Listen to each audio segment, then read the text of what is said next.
From Keene in the Shire, the Liberty Media capital of the world, this is Daryl W. Perry, host of FPP Radio News for Saturday, May 30th, 2015. Silver is trading at $16.76 per ounce. Gold is valued at $1,191 per ounce. And according to BitcoinAverage.com, the average price of Bitcoin is $235.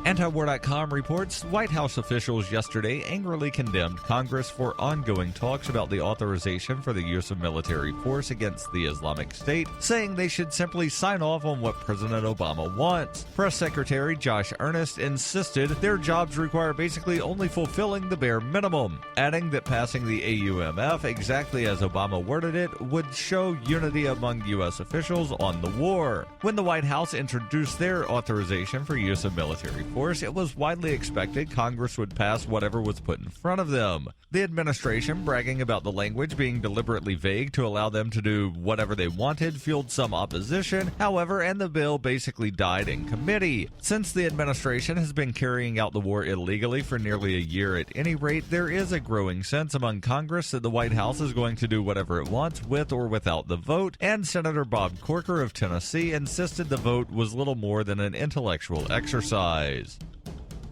ExpressCoin is the best choice for buying Bitcoin, Litecoin, Dogecoin, and more. ExpressCoin prides themselves on their customer service, so much so that the back end on the website should allow them to be even more focused on your needs. Get your cryptocurrencies with money order, check, wire transfer, or cash deposit. Get started at expresscoin.fppradio.com.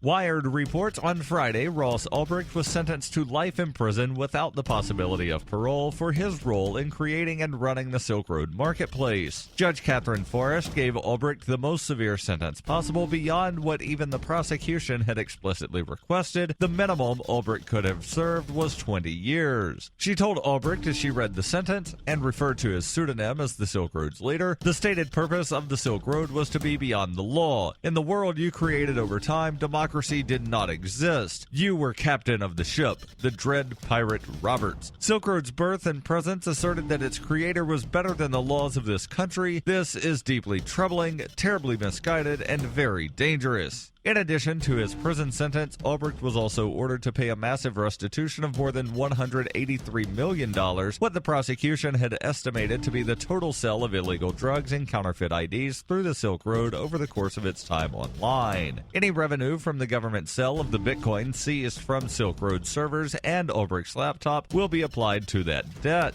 Ulbricht had stood before the court just minutes earlier in navy blue prison clothes, pleading for a lenient sentence. He said, "I've changed. I'm not the man I was when I created the Silk Road." His voice grew hoarse with emotion and cracked. "I'm a little wiser, a little more mature, and much more humble." 2 of the 7 charges were deemed redundant and dropped by the prosecution just days before the sentencing, though that technical change did not lessen Ulbricht's mandatory minimum sentence or his ultimate punishment.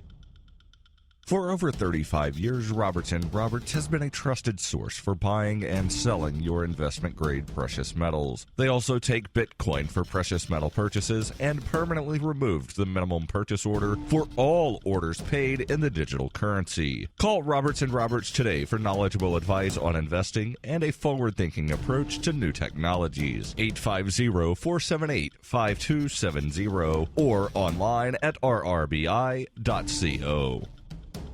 Reuters reports the United States government formally dropped Cuba from the list of state sponsors of terrorism on Friday, an important step towards restoring diplomatic ties, but one that will have limited effect on removing U.S. sanctions on the communist-ruled island. President Obama had said on April 14th that he would drop the former Cold War rival from the list, initiating a 45-day review period for Congress that expired on Friday. Obama ordered a review of Cuba's status on the terrorism list as part of a landmark policy shift on December 17th when he and Cuban President Raul Castro announced they would seek to restore diplomatic relations that Washington severed in 1961 and work towards a broad normalization of ties. Removal from the list is more symbolic than of practical significance. Cuba is still subject to a wider U.S. economic embargo that has been in place since the early 1960s.